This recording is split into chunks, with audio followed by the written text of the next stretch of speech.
Salut tout le monde, c'est Kazeyer et aujourd'hui on se retrouve pour une review du tome 1 de Senseiya Sentia Show. Donc comme pas mal de gens me l'avaient demandé après mes premières reviews sur épisode G, vous vouliez d'autres reviews sur d'autres spin-offs de Senseiya et j'ai décidé de faire du coup Sentia Show et j'en ferai d'autres bien évidemment. Donc le premier tome de Sentia Show, déjà de quoi ça parle Sentia Show?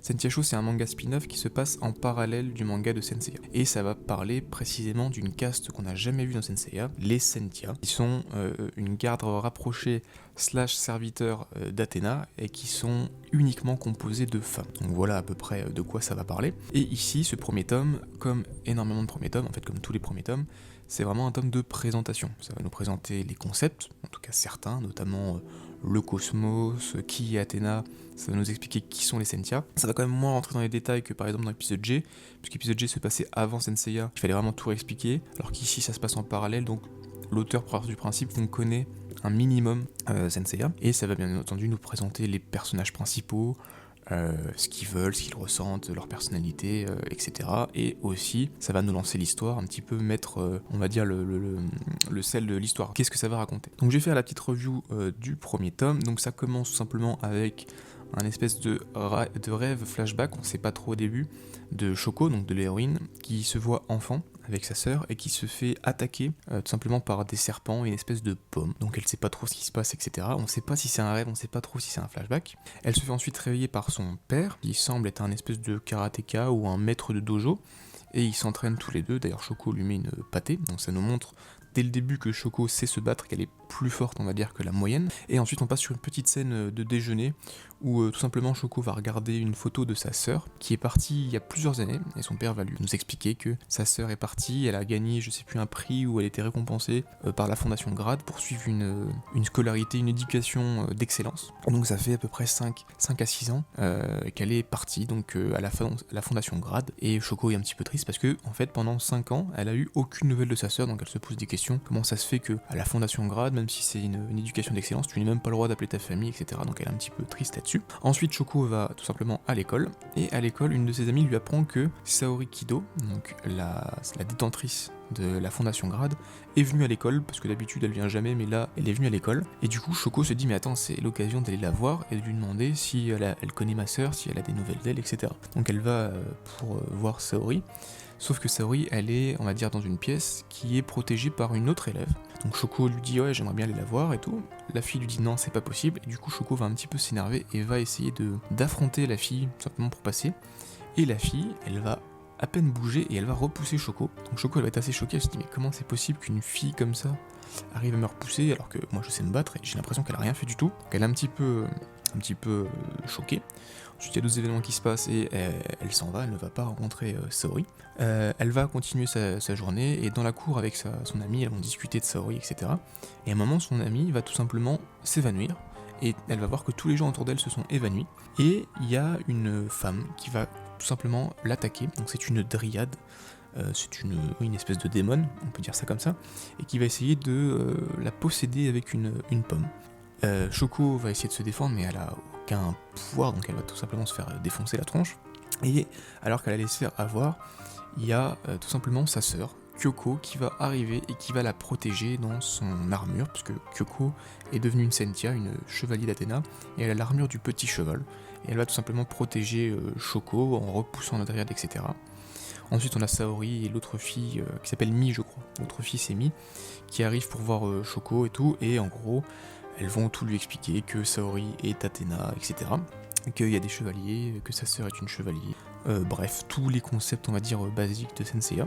Et vu que la dryade semble vouloir attaquer Shoko pour des raisons, on ne sait pas trop pourquoi, Saori va décider de prendre Shoko dans son manoir pour la soirée, puisque tout simplement les dryades sont les filles je crois de la déesse de la discorde Eris, et tous les je sais plus combien de temps il y a sa comète, en fait c'est une pomme qui passe dans le ciel, et plus la pomme est proche de la terre, plus ses pouvoirs sont forts, et Athéna va expliquer qu'en gros cette nuit, la pomme sera le plus proche de la terre, et c'est là que les pouvoirs des dryades seront les plus puissants, et du coup faut protéger Shoko, vu que les dryades veulent l'attaquer.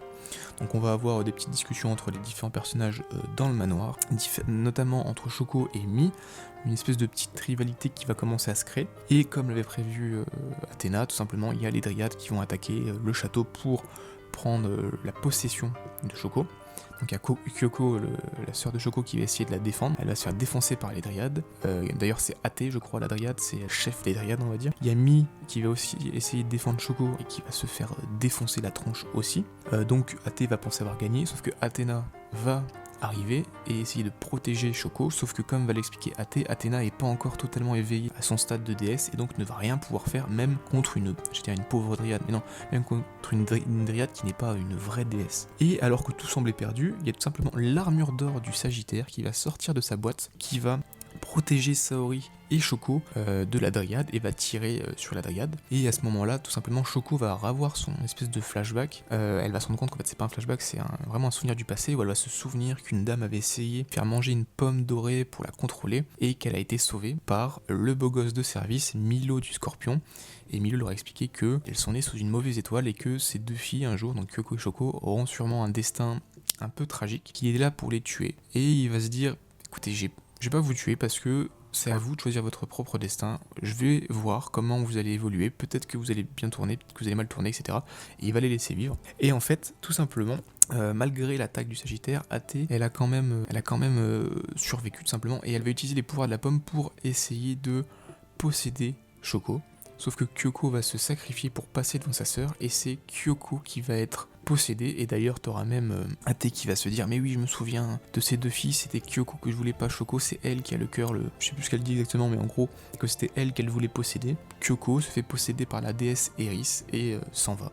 Et tout simplement Shoko est hyper triste, Athéna est un petit peu en mode ok bon, on a perdu Shoko, il y a Eris et tout, et le tome 1 se termine sur Shoko qui va voir Athéna et qui lui fait je veux protéger ma sœur, donc je veux devenir tout simplement un chevalier d'Athéna, comme ma sœur était, pour pouvoir la sauver de la possession d'Eris. Donc voilà comment se termine ce tome 1, donc avec beaucoup d'informations, beaucoup d'explications. On a le premier personnage méchant qui arrive, le premier grand méchant, donc Eris, la déesse de la discorde, qui est inspirée forcément des mythes grecs, mais surtout aussi de la Eris du film, du premier film Saint Seiya de 1986. Alors pour l'instant on sait pas trop parce que on voit pas trop la corrélation, puisqu'elle utilise des dryades qui sont des personnages qu'on n'avait jamais vus, mais par la suite, dans les autres tomes, on verra qu'elle utilise des chevaliers fantômes, tout comme la déesse Eris le faisait dans le film de 86. Donc voilà, pour résumer le tome, c'est vraiment un tome de présentation, on a vraiment qui est Shoko, ce qu'elle veut c'est revoir sa sœur, et puis on a l'élément perturbateur, l'arrivée d'Eris qui veut prendre possession de Shoko, et qui malheureusement va prendre possession de Kyoko, et donc là la résolution de Shoko c'est tout simplement de devenir dans un premier temps un saint d'Athéna, donc on va voir son entraînement, pour la finalité sauver tout simplement sa sœur. Donc voilà tout ce qu'il y avait à dire sur ce tome. Personnellement je trouve que c'est un tome qui est plutôt cool en fait, l'histoire est cool, ça lance bien vraiment les événements, c'est un bon tome introductif, on a envie de connaître la suite, donc voilà, franchement si je devais vous le conseiller, oui, je vous conseillerais de lire ce premier tome. Donc j'ai déjà lu un petit peu quelques autres tomes de Sensei Show, donc je sais un petit peu ce qui va se passer par la suite, mais si je devais vous conseiller de commencer cette série, je dirais que oui, et en plus le premier tome est suffisamment bien pour vous donner envie de lire, et ça explique quand même suffisamment bien les personnages pour qu'on comprenne que ça va être assez bien écrit, assez bien développé.